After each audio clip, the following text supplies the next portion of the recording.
8वें अध्याय में मुनि सवाल करते हैं कि कितने प्रकार का अभिनय होता है, ये हमको बताइए। ये तो केवल सवाल पूछे हैं और यह मैं बता ही चुका हूँ। 8वें अध्याय के 6ठे श्लोक में भरत मुनि कहते हैं कि अभी उपसर्ग और नीय धातु है, अभिमुख होना, आगे ले जाना। इस अर्थ में अभी उपसर्ग नी धातु के साथ लगता है तो अभिनय बनता है, अभिनय शब्द बनता है। और यह तो पूरे प्रयोग को ही खड़ा करता है, पूरा प्रयोग ही इससे चलता है, अभिनय से ही जान आती है। तो इसीलिए कहा है कि जितने भी नाटक के प्रसंग है उन सबको विभावित कराता है। ये 7वें श्लोक में कहा है, विभावयति अस्माच्च नानार्थानि प्रयोगतः। नाटक के जितने भी प्रसंग हैं, अर्थ हैं, उनको विभावित करता है, दर्शकों को अनुभव कराता है, कम्युनिकेट कराता है, और इसी से नाटक खड़ा होता है, इसलिए इसको अभिनय कहते हैं। इसके शाखा, अंग और उपांग, ये 3 इसके कंपोनेंट्स होते हैं, ये आगे बताएंगे। तो यहाँ से फिर कैटेगराइजेशंस होता है, वो जरूरी है समझना थोड़ा। और आंगिक अभिनय लेंगे, उसमें कैटेगराइजेशंस बहुत ज्यादा हैं, विभाजन, कोटियां उसमें बहुत बनती हैं। तो अभी तो कहा कि शाखा, अंग और उपांग, ये 3 उसके मुख्य कोटियां हैं। शाखा तो जो शरीर पूरा है, उसमें जो हस्त चलते हैं, विशेष रूप से हाथ, हाथों में भी जो अगला हिस्सा है, अंगुलियां, उनको शाखा कहते हैं। जैसे कोई पेड़ होता है तो उसमें शाखाएं इस तरह से निकली रहती हैं।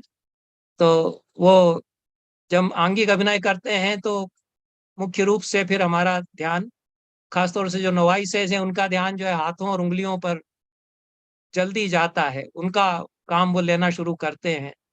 उसको शाखा, ये शरीर की शाखा, एक तरह से शरीर अगर वृक्ष है तो उसकी शाखा हाथ और उंगलियां होती हैं। तो ये शाखा अभिनय उसको कहते हैं, शाखा अभिनय कहते हैं, जो हाथों से, हथेलियों के अगले हिस्से या उंगलियों से किया जाता है। और अंग और उपांग, अंगों से किया जाने वाला अंगाभिनय, उपांगों से किया जाने वाला अभिनय उपांगाभिनय। ये 6 अंग होते हैं, 6 उपांग होते हैं, इनको आगे बताएंगे, ये आपको याद रखना चाहिए। तो आंगिक अभिनय में आपको 6 अंग कौन से हैं, 6 उपांग कौन से हैं, ये जानकारी होना जरूरी है। ये 3 कैटेगरीज, बेसिक कैटेगरीज हैं आंगिक अभिनय की, शाखाभिनय, अंगाभिनय और उपांगाभिनय।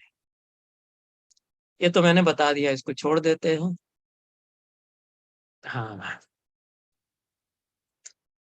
अब ये 8वें श्लोक में कहते हैं कि चतुर्विधा भवेन नाट्यस्य अभिनयः। 4 प्रकार का नाट्य का अभिनय होता है। अभिनय के 4 प्रकार होते हैं तो बता ही चुके हैं, आंगिक, वाचिक, सात्विक, आहार।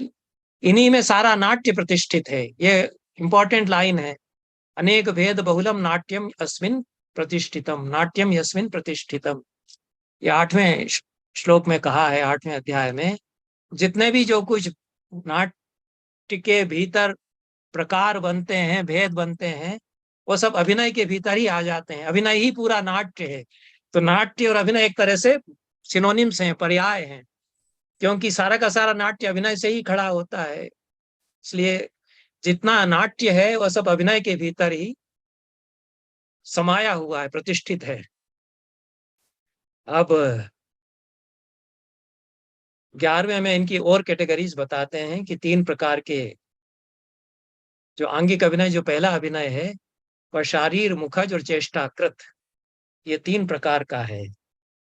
तो ये आप लोग वैसे अनुवाद में मिल ही जाएगा। शारीर पूरे शरीर से जो किया जाता है, मुखज जो मुख से किया जाता है, और मुखज को ही उपांगाभिनय भी कहते हैं। तो इतना चेहरा है, सिर से लगा करके, यहाँ कपाल से लगा करके और ठुड्डी तक, ये जो चेहरा है, इससे जो अभिनय किया जाता है उसको मुखजाभिनय कहते हैं। उसी को उपांगाभिनय भी कहते हैं, क्योंकि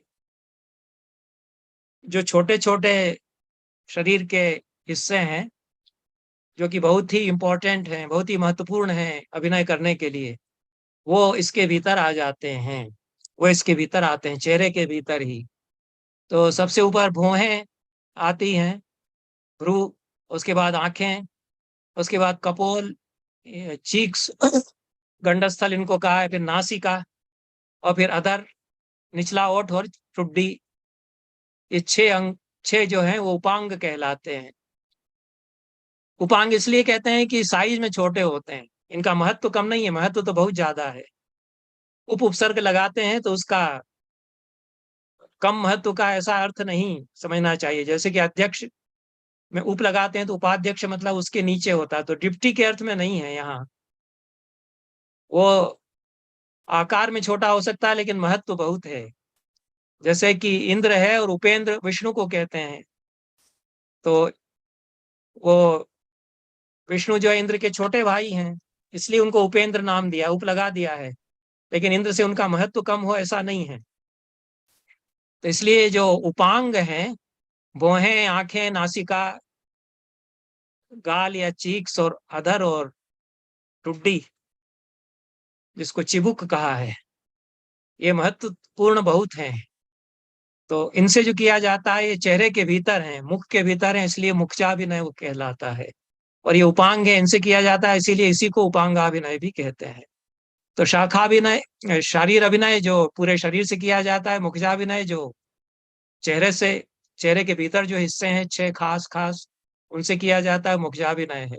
तो चेष्टाकृत जो बॉडी इन मूवमेंट, हरकत में शरीर जब रहता है, शरीर जब चेष्टाएं कर रहा हो, कि वॉकिंग में है, चल रहा है, आगे बढ़ रहा है, पीछे हट रहा है, हाथ फैला करके कुछ कर रहा है, रेचक उसको कहते हैं, हाथों की गतियां लहरा करके हाथ ले जा रहा है, चेष्टाएं करते हुए। क्योंकि मुखजाभिनय तो केवल खड़े होके बैठ करके भी दिखा सकते हैं, जो आपको कथक वाले और भरतनाट्यम वाले भी कई बार दिखाते हैं डिमॉन्स्ट्रेशन के लिए या पढ़ाने के लिए, क्लास में बता सकते हैं कि वो पुतलियों का काम बताएंगे आपको, तो खड़े होकर के और या बैठ करके वो बताएंगे। अब आप उनका एक तरह से अ, पुतलियों पर ध्यान अपना रखिए, उसी को देखिए इनलार्ज करके, तो समझ में आएगा। लेकिन चेष्टाकृत में इशारा होगा, उपांगाभिनय भी चलेगा, अंगाभिनय भी चलेगा, लेकिन मूवमेंट बॉडी के हमेशा जारी रहेंगे, कि कक्षा से दूसरी कक्षा में जा रहा है, एक कक्षा से दूसरी कक्षा में जा रहा है। तो बॉडी का एम्प्लॉयमेंट किस प्रकार से होता है, इसकी दृष्टि से 3 भेद हो गए, शारीर, मुखज और चेष्टाकृत। और शरीर के किन किन पार्ट्स का एम्प्लॉयमेंट होता है उसकी तरह से शाखा, अंग, रूपांग, शाखाभिनय, आंगिक अभिनय, रूपांगाभिनय, ये 3 भेद अलग हो गए। ये 3 आपको नाम याद रखना चाहिए, क्योंकि इनसे ही सारा आंगिक अभिनय फिर बनता है। अब ये 6 अंग बताते हैं, ये नाम भी याद रख लेना चाहिए, वैसे ऑब्वियस हैं, सभी लोग जानते ही हैं। तो ये 6 अंग हैं। ये मेजर लिम्स भी कह सकते हैं, मेजर इसलिए कि ये बड़े हैं, साइज में बड़े हैं। और अंग्रेजी में माइनर लिम्स कहते हैं, तो ऐसा नहीं समझना चाहिए कि माइनर है तो महत्व कम है, साइज में छोटे हैं इसलिए माइनर लिम्स। उपांग को माइनर लिम्स अनुवाद करते हैं अंग्रेजी में, लेकिन वो माइनर उस हिसाब से नहीं है कि महत्वहीन है या उपेक्षणीय है। सबसे ज्यादा ध्यान तो उन्हीं पर दिया जाता है संस्कृत नाटक के प्रयोग में। तो ये बड़े अंग और छोटे अंग भी कह सकते हैं, अंग और उपांगों को। तो 6 अंग हैं जो बड़े बड़े हिस्से हैं शरीर के, वो कौन कौन से हैं, इसको 12वें श्लोक में आपके सामने है। शिरस, हस्त, कटी, वक्ष, पार्श्व और पाद। शिरस मस्तक या सिर को कहते हैं, हस्त दोनों हाथ, कटी कमर को कहते हैं, वक्ष वक्षस्थल छाती, और पार्श्व मतलब साइड्स, बगलें जो हैं दोनों तरफ कमर के ऊपर का हिस्सा, और पाद चरण, पैर। ये 6 अंग हैं, इन 6 से अंगाभिनय होता है, और इनके साथ प्रत्यंग जुड़े रहते हैं। तो प्रत्यंग इन्होंने बताया नहीं है कि क्या होते हैं, और बात के आचार्य कहते हैं कि जो बाकी हिस्से छूट गए उनको प्रत्यंग मानना चाहिए। और दूसरी व्याख्या यह है कि जो अंग काम कर रहा है उसका जो काउंटर पार्ट है वो प्रत्यंग होगा। जैसे हम हस्ताभिनय कर रहे हैं तो दाहिने हाथ से हम पताक हस्त बनाते हैं, तो दाहिना हाथ तो हमारा अंग है, और जो बायां हाथ है वो प्रत्यंग कहलाएगा, वो काउंटर में उसका काउंटर पार्ट है। क्योंकि एक हाथ से तो केवल अभिनय करेगा नहीं, हाथ तो दोनों ही चलेंगे नाटक यदि करता है। लेकिन मुख्य रूप से पताकस्थ दिखा रहा है ऐसा करके, तो हस्ताभिनय दाहिने हाथ से हो रहा है और वो अंग कहलाएगा, और ये जो बायां हाथ है प्रत्यंग हो जाएगा। तो अंग प्रत्यंग संयुक्त होता है, यह जो 6 प्रकार का आंगिक अभिनय होता है, यह कहा है। तो अंग भी काम करेंगे, प्रत्यंग भी काम करेंगे। जो मेजर लिम्स हैं वो दो दो की जोड़ी में ही होते हैं, 2 आंखें, 2 हाथ, 2 पैर, 2 बगलें। तो उसमें से एक हाथ अगर काम करेगा तो दूसरा हाथ भी प्रत्यंग के रूप में उसका सहयोग करेगा, या एक पैर काम करेगा तो दूसरा पैर उसके साथ में सहयोग रहेगा, क्योंकि एक पैर से तो केवल अभिनय नहीं हो पाएगा, दूसरा पैर कम से कम खड़ा रहने में मदद करेगा। एक पैर को अगर उठा रहा है ऊपर, तो दूसरा पैर उसका सहयोगी हो, प्रत्यंग हो जाएगा। तो इस तरह से ये अंग प्रत्यंग का प्रयोग करते हुए 6 प्रकार का शिरस, हस्त, कटी, वक्ष, पार्श्व और पाद, इन 6 अंगों के द्वारा किया जाने वाला अभिनय यह अंगाभिनय कहलाता है। तो ये फिर से दोहराया है इन्होंने, भरत मुनि भी पुनरावृत्ति करते हैं ताकि जो सुन रहे हैं उनको याद रहे। तो शिरस, हस्त, उरस, पार्श्व, कटी, पाद, ये 6 अंग हैं। 13वें में फिर कहा इन्होंने, यहाँ 12वें में बता ही दिए थे नाम। और उपांग बताए हैं, ये आपको याद फिर रखना चाहिए कि नेत्र, भ्रू, नासा, अधर, कपोल, चिबुक, ये उपांग है। ये तो मैंने बता भी दिए। तो नेत्र हैं, भ्रू हैं, भौहें, और नासा नासिका, नाक, अधर नॉर्मली निचले ओठ को कहते हैं, क्योंकि बारीकी है इसमें कि केवल ओठ नहीं कहा है। केवल ओठ कहना होता तो ओष्ठ शब्द कहते, अधर का अधर निचले ओठ को ही कहते हैं, क्योंकि अभिनय जो मोस्टली किया जाता है ये वो उपांगाभिनय में अगर काम लेते हैं ओठ का, तो निचले वाले ओठ का काम ज्यादा होता है। फड़कता है भावावेश में, निचला ओठ ही फड़कता है। चुंबन आदि में, ये सब जो सिकोड़ना करना, सब में अधर का काम ही विशेष रूप से होता है। ऊपर वाला तो प्रत्यंग हो जाता है, उसके साथ सहयोग करेगा ही, क्योंकि इमोशन सीधे अधर से जुड़ती हैं। हंसी भी आती है तो जो निचला ओठ है वो ज्यादा पहले फड़कता है।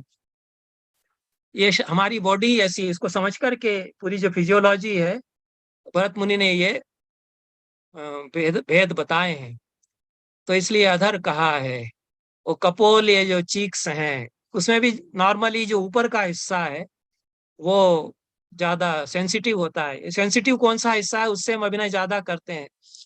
जैसे ये जो ऊपर का हिस्सा है दोनों तरफ, इसको कपोल या गंडस्थल भी कहते हैं। इससे इसी से ही हम फड़काते हैं, फड़कता है, ऐसे करते हैं, इसको सिकोड़ते हैं। और उसके नीचे के जो हिस्सा है वो मोस्टली उसका साथ रहता है, उसके साथ मूवमेंट में। वो कट जाएगा अगर मान लो कैंसर में किसी का निकाल दिया उतना हिस्सा, तो उसका वो कपोल भी काम नहीं करेगा ऊपर वाला। तो इसलिए ये अंग और प्रत्यंग साथ चलते हैं। और चिबुक ठुड्डी को कहते हैं, इसका अभिनय बताएंगे। नॉर्मली इसको लोग समझते नहीं है कि चिबुक से क्या अभिनय होगा, और चिबुक का मूवमेंट तो होता है लेकिन उसको भरत मुनि ने बताया अलग तरह से होगा। तो इस तरह से उपांग हैं, ये 6 उपांग हो जाते हैं। नेत्र, भ्रू, नासा, अधर, कपोल और चिबुक। आंखें, भौहें, नासिका, अधर, कपोल, गाल और चिबुक, ठुड्डी।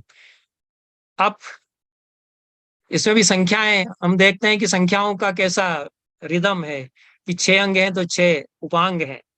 और 3 तरह का अभिनय उस तरह से है कि शाखा, अंग और उपांग। और शाखा, नत्त और अंकुर 3 तरह का फिर दूसरी तरह से है, ये बताते हैं। तो शाखा, नृत्य और अंकुर, ये 3 प्रकार का जब हम प्रयोग में अभिनय को लाएंगे तो फिर 3 भेद और हो जाएंगे, ये कहा है। तो शाखा तो हाथों की जो मूवमेंट है उसको कहते हैं नृत्य। हम उसके साथ डांस जब करने लगते हैं तो नृत्य होता है। और अंकुर, जब हाथों का मूवमेंट, डांस, वो कम्युनिकेट करते हैं, उपजते हैं, अर्थ उससे उपजता है, तो उसको अंकुर कहते हैं। तो इससे फिर आंगिक अभिनय कम्युनिकेशन के लिए होता है अंततः। इसलिए 3 भेद और उसमें जोड़े। तो आप देखिए कि 3-3 के पेयर्स कई बनाए इन्होंने शाखा, अंग और उपांग, और फिर शाखा, नत्त और अंकुर, और फिर 6-6 के पेयर्स इसमें हैं कि 6 अंग हैं, 6 उपांग हैं। तो इस तरह से समझना चाहिए। कुल मिलाकर के ये लेआउट है, एक तरह से खाका है आंगिक अभिनय का, रफ लेआउट है मोटे तौर पर, कि उसमें 6 उपांग, 6 अंग, और शाखा, अंग और उपांग 3 प्रकार बॉडी के मूवमेंट की दृष्टि से, और शाखा, नत्त और अंकुर ये 3 प्रकार जब अभिनेता शुरू करेगा नाट्य प्रयोग उसकी दृष्टि से होते हैं। ठीक है, ये परिभाषा है, ये मैंने बता भी दिया। आंगिक अभिनय शाखा के भीतर आता है, अंकुर उसके द्वारा सूचना, जब अर्थ कम्युनिकेट होने लगता है तो अंकुर, और नृत्य डांस जब हम जोड़ते हैं अंगार आदि के द्वारा उसके साथ, तो ये नृत्य कहलाता है। अब जो ये एक बार पढ़ लेते हैं, ये मैंने कह दिया है वैसे। तो ये शाखा विनय में 6 अंग काम में आएंगे। अंग बता ही दिए हैं, और सिर, मुख, जंघा, पिंडली, उरु, हाथ तथा पैर, इन 6 अंगों से किया जाने वाला अभिनय शाखा विनय है। और शारीर अभिनय पूरा शरीर से जो किया जाता है ये भी बता चुके हैं। उसमें शाखा, अंग, उपांग, प्रत्यंग सभी से वह किया जाता है। मुखजाभिनय में केवल उपांगों से काम होता है। तो चेष्टाकृत जो है, बॉडी का मूवमेंट तो होता है लेकिन खड़ा हुआ या बैठा हुआ कर सकता है। कई लोग जो भावाभिनय करते हैं कुर्सी पर बैठ करके और वो भाव बता रहे हैं, उसमें जो ऊपर का हिस्सा है केवल मूवमेंट कर रहा है, बाकी कुर्सी पर बैठे हैं। तो आसन पर की जाने वाली चेष्टाएं जो upper part of the body के संचालन से होती हैं, धड़ केवल संचालन कर रहा है, वो चेष्टाकृत हो जाता है।